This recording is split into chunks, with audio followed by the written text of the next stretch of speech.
Today, the 2010 cycling season kicks off in Australia with the Santos Tour Down Under. It was here a year ago that Lance Armstrong made his comeback to the sport after coming up just 2 places short from a victory at last year's Tour de France. The Texan now returns to the bike once again, but this time it's with a new team and a new vengeance. He's now more than ever determined to reclaim his throne as king of the cycling world. But Lance isn't the only big name riding down under. A star-studded lineup that touts some of the biggest and baddest in the sport will flex their muscles in a mad dash for sprinting supremacy. The battle for the ochre-coloured leader's jersey begins next on Versus.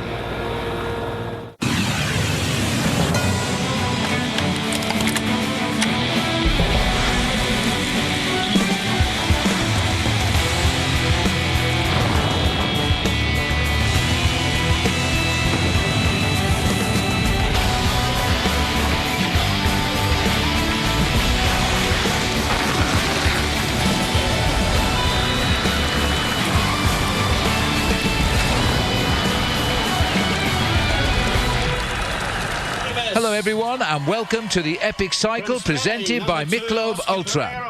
Yes, Adelaide in South Australia, the traditional opening now of the 2010 cycling season, as in fact it has been for the past 12 years here.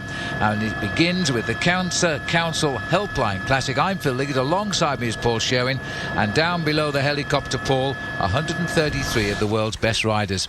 But before they came to the start line, most of them are acclimatising to the big time change, and of course, for the Europeans, a hot summer down South Australia way. Completely different to the weather that's being experienced in Europe, because all over Europe it's snow. Here the riders having ideal training conditions, 25 to 30 degrees Celsius most days.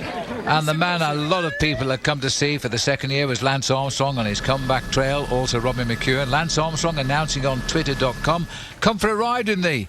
They did, all 7,500 of them enjoying a day out with Armstrong the day before this classic week begins. And of course it wouldn't have been possible, Phil, without the assistance of the South Australian Police. But it's great to see the first ever Australian World Professional Road Racing Champion, Cadel Evans. A brand new saddle, a brand new bike and a brand new World Champion jersey. No other Australians ever had that. Also amongst the top Pro Tour teams, Andre Greipel, a winner of this race, chatting with another former winner in Michael Rogers. A brand new team on the block, Team Sky, led on stage by Chris Sutton, and Stuart O'Grady, a local who's won this race on 2 occasions. And the biggest cheer of all was saved for the arrival of Lance Armstrong in the new colours of Radio Shack. Robin McEwen back from injury, but Armstrong now in his second year of a comeback, and this time he's brought along his own hand-picked team. The reception last year was better than I expected. Honestly, I didn't know what to expect. I mean, the one thing that I probably knew better than anything in life, I was suddenly like, oh no, what is this like? What is it gonna be like being with 200 other guys barreling down the road, coming for a corner that you all want to be first into? And it took some time adjusting to that. The USA flag is on the left. Lance Armstrong is back in the Tour de France. You've been away from the sport for quite some time. What was the reaction of a lot of the bike riders? Some you will have raced with when you retired, and a lot of the new kids on the block. How did they feel about Lance Armstrong coming back? Yeah, I think when they heard the news, they thought, no, this isn't right. And then they get to the race, and you're actually in the race together. And I think even then they were like, something's not right about this. This is not supposed to be happening. Stuart O'Grady having a chat to Lance Armstrong. I think that the highlight for me was just the amount of fun that I had. I enjoyed what I was doing. I enjoyed being in the bunch. Even with the drama internally within the team we were on, it was still fun. I wouldn't change anything. Well, I shouldn't say that, because we have changed some things. We've made no secret of the fact that the Radio Shack has made a serious investment here, and I don't think we need to win the overall. I mean, I think we could be happy, and they would be happy with a few stage wins or even one stage win. But just to be a factor in the race and trying to affect the outcome. Last year, obviously, lots of nerves, butterflies. This season, second year of a comeback. How are you going into this year mentally? There's no uncertainty on my part, both in why I'm doing this and if I want to be doing this, and what it's going to be like. I mean, I know what it's going to be like. I figured that out. But I'm excited. As the opening criterium from the Santos Tour Down Under continues, we'll take a quick break and we'll be back with more.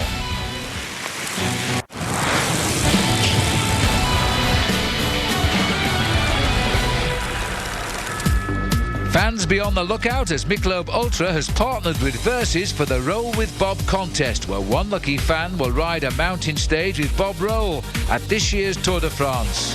More info coming soon.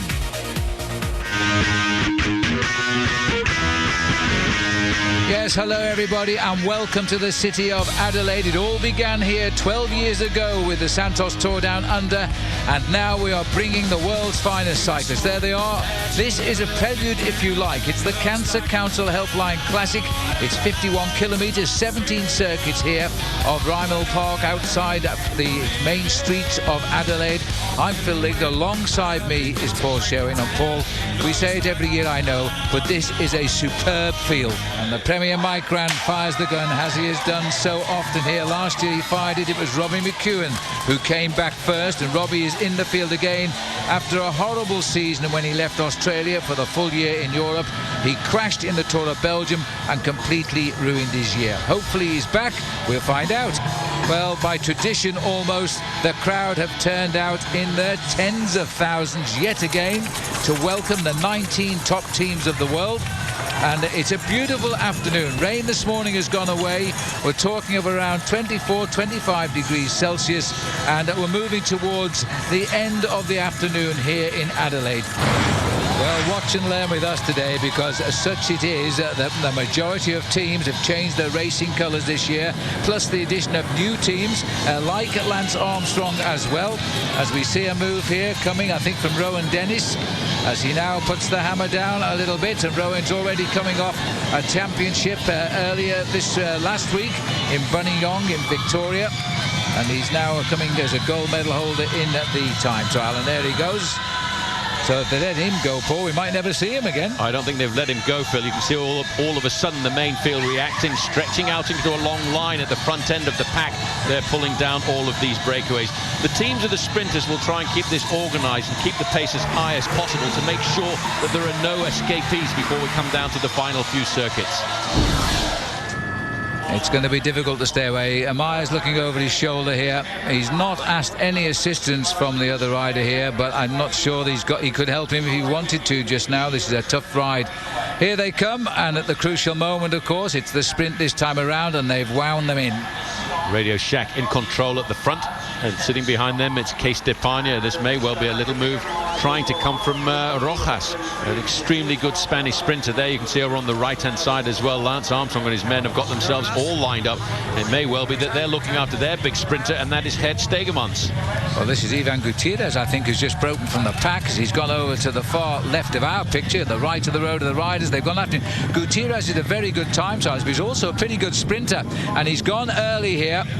Well, he's gone very early. There's a reaction coming behind, and that again is Radio Shack trying to make sure that they're all over the front end of this main field. But yes, Gutierrez is a very good individual time trialist. He's out of the saddle there. He's looking over his shoulder to see whether or not he's going to get it this time. Ivan Gutierrez being chased all the way down the line here, but I think he's kicked again, and that's the way to win a sprint as he goes through just ahead of the new signing for Radio Shack, Daryl Impey of South Africa, and Cameron Meyer amazingly hung on there, Paul. Oh, did he? No, he didn't. He didn't. It was Horwich who got the third place. Time for a quick break on the Epic Cycle, presented by Michelob Ultra.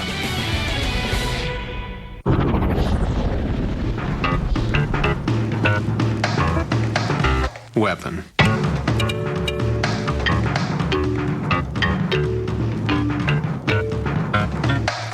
From fruit?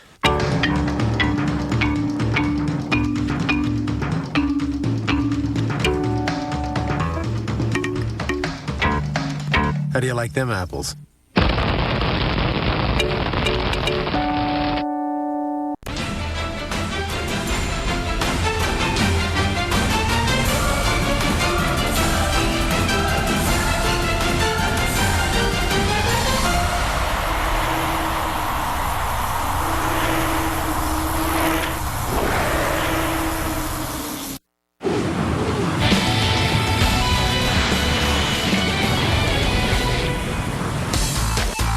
Want to have an inside look at the world of cycling? Well, now you can. Join Johan Bruneel, 9-time winning Tour de France sports director, for daily webisodes and behind-the-scenes exclusive videos. Log on to versus.com and click on Winning with Johan. Well, that is Garcia Acosta there. He's a big man. We've seen him ride in the Tour de France on many, many occasions. Most often than not, he's a real team helper. But when you look, Phil, at the length of that main field now, that gives you an indication that the race is starting to warm up. We're averaging now 49 kilometers an hour per lap. So we'll just be outside the hour for the 51 kilometres if they keep up this pressure at the moment. There's the sprint line down the road. This is going to be a dress rehearsal here. This is going to be a big move. It looks like Cam Meyer is putting his head down here. He wants the points again. He hasn't gotten it yet. Here's going to be a challenge, though, and it's going to be taken on the line there by Andrei Grivko, I think it was, of Astana. And it wasn't Cam Meyer, it was Jack Bobridge who was just pipped on the line. That's Bobridge 151. Grivko, Bobridge and Jurgen van der Volle of the Belgian Quick-Step team got third. Well, that was a very close acceleration by Grivko coming over the last 100 metres, and I think that's put him into a little bit of oxygen debt there, Phil, because he's quite happy to sit up and go back into the main field. So this is rather an interesting little move now. Well, it is, because if I'm not mistaken, the rider in fourth position there, the Radio Shack squad, looks like it might be Lance Armstrong in person who's made an appearance at the front end of this bike race.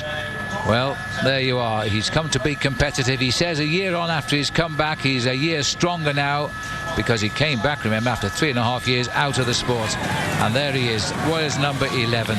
Lance Armstrong now has settled in, sitting on the wheel of the man that won the first Tour de France after he stopped riding, Oscar Pereiro. Well, Pereiro there took the throne after Lance Armstrong retired after winning the Tour de France 7 years in a row. And we thought that was the end of the story, but the story started again right here in Adelaide, Phil, last year. A four-man leading group now. They've got themselves an advantage of around about 8 seconds over the front end of the main field. In fact, they've been joined now by a fifth rider from Liquigas.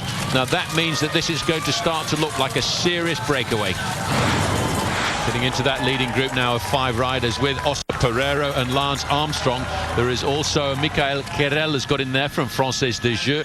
Mathieu Perget is in there from Case d'Epargne. And the last rider to join the leading group of 5 is Peter Sagan of Liquigas. An advantage of 11 seconds over the front end of the main field and a lap runoff at 48 kilometers an hour. So nobody's holding anything back. So we've got 5 riders, and digging deep on the front at the moment is Armstrong, dancing on those pedals. He crashes them down here, and quickly anxious to take over is Peter Sagan. Slovakian, I think he is, who's just got himself on the front, and he's only, I think I'm right in saying this, but I think he's only 19 years of age, this boy, in the leaky gas colours. Well, there's Oscar Pereiro, a man who was facing retirement towards the end of last year, but he was asked by Alberto Contador not to go into retirement and switch across to Team Astana to try and help him win the Tour de France again this year when we get up to that race in the month of July. We're going into the 4th and final sprint before the big sprint of the day. This is the Jayco sprint at 34 kilometres covered, and Armstrong is in the mix now with Pereiro. And you may have noticed the gaps forming in that breakaway. I think Armstrong and Pereiro are just a little bit too strong for the other 3.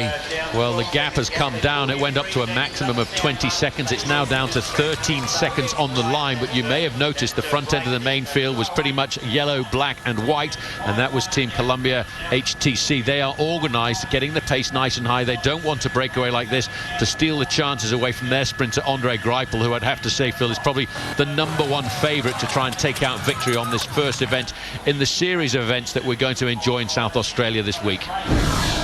Well, they're approaching the 4th and final sprint here, the Jayco sprint, and these 5 have worked well together, Paul. They are inching back, but not very quickly, are they? It's still hovering at between 15 and 20 seconds. You can see Armstrong there sitting in 4th position, right behind him, Oscar Pereiro. Funny to see these 2 friends back together in a breakaway in a Criterium like this. Well, Perget is on the front here. They're not going to race for this sprint. They're trying to work to stay away to the finishing line. And in fact, it'll be Michael Querel who will be given that, because he's at the head of the line over there. And Armstrong will have gone over in 2nd place. But these boys are thinking of long term and the big finish, that's for sure, as they continue clear of the field by 13 seconds. Welcome back to the Epic Cycle presented by Michelob Ultra and the 12th edition of the Santos Tour Down Under. Oh, there he is on the far right, stretching out that back. Very familiar pose for Lance Armstrong. He normally wears a yellow jersey when he's done that in the past in his Tour de France's, with 7 victories in that event. But he stretched his legs and he's shown us he's got some real strong legs there this year, 1 year on from this being his first event in his comeback. Lap 28 of 30 now. The pack are beginning to mass and look for their sprinters and drag them up into a winning position potentially. And at the moment it looks as though the black jerseys of Team Sky are putting their men in the right situation. Well, they certainly are. They're getting themselves organised, and it's just about the right time to do that inside the last 2 to 3 laps. Keep the pace nice and high. Make sure your sprinter doesn't get swamped. Make sure that he hasn't got too many other riders coming and bumping shoulders with him. So it is Team Milram who've decided to try and line this up. But sitting in the second row there are the black and blue jerseys of Team Sky. Now, there's going to be a big fight here, I think, between Team Sky and Team Columbia HTC. Over to the right-hand side, they're the riders in the yellow and white jerseys, and they certainly will want to take control very shortly, Phil. But bear in mind, this year they're losing their master tactician of the lead-out, George Hincapie, who switched across teams as well, and he's moved from Columbia HTC during the transfer season to become one of the captains of Team BMC, Cadel Evans' new squad. And they are looking very good. The last 2 years they have been the biggest team as far as wins go. They've won more races than any other team, and they've now put all of their riders on the sharp end of the race here.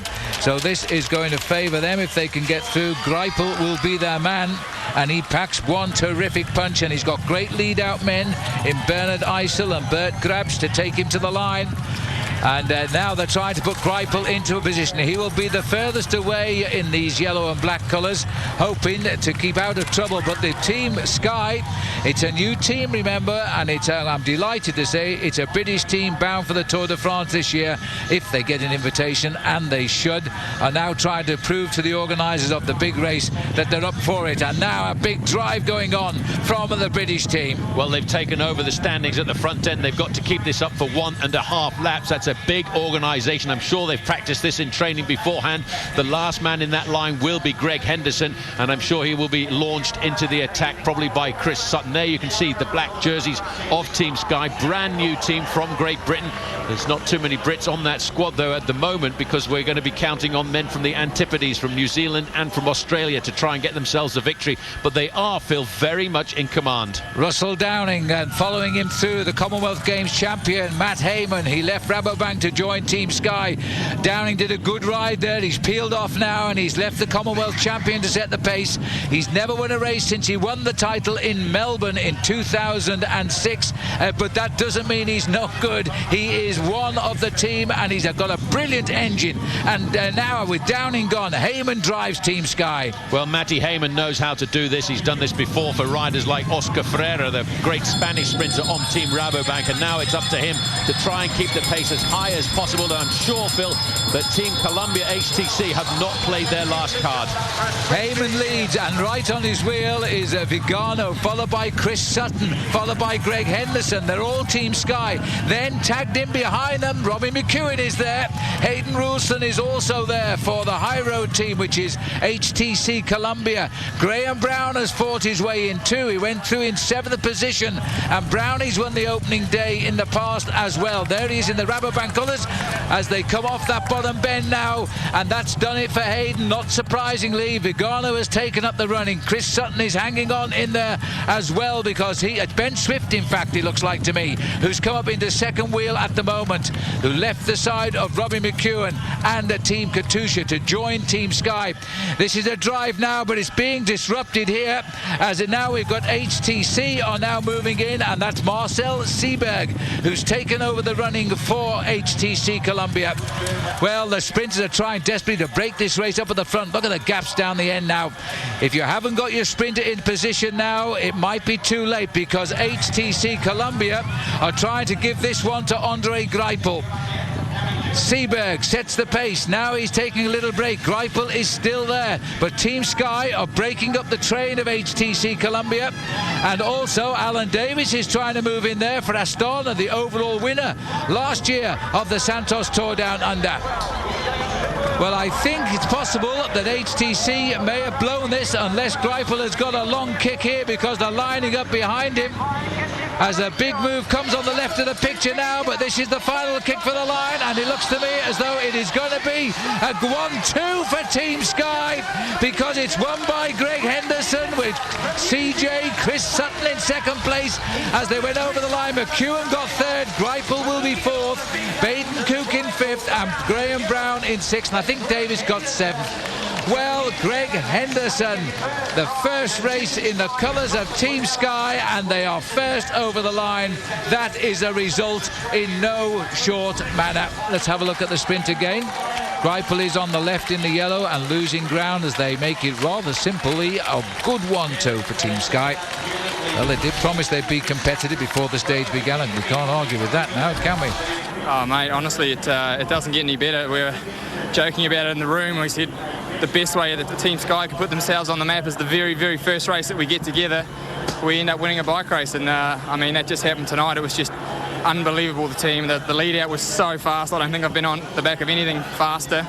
And in the end, my job was pretty easy, you know, like I just followed Sutton and the rest of the fellas, and oh, mate, what an amazing feeling. Wasn't it just a perfect start for the new Team Sky? Henderson ahead of his teammate Sutton, Andre Greipel in third place, and McEwen in fourth, no sign of the injury. Baden Cook in fifth, Paul, all sprinters. What a way to start a brand new season with a brand new team on the international circuit. I don't think there's a better way. Well, let's have a look now at the Michelob Ultra ride of the day, and I think we just had to give it to Lance Armstrong. This was a cheeky move during a break. They did gain nearly half a minute, and they did stay clear for 9 laps. Lance Armstrong has done enough now to tell us he's ready for his second season in his comeback career. That was the Michelob Ultra ride of the day. Well, that wraps it up for today's opening Criterium. Be sure to tune in for Stage 1 on Tuesday at 6 p.m. Eastern. It's the Epic Cycle presented by Michelob Ultra. And don't forget to catch Paul Sherwin's one-on-one with Lance Armstrong Saturday, January 23rd at 5:30 p.m. Eastern Time. For a full cycling schedule, log on to our website at versus.com, and you can follow us on Twitter at VS Cycling. For Paul Sherwin, I'm Phil Liggett saying so long for now.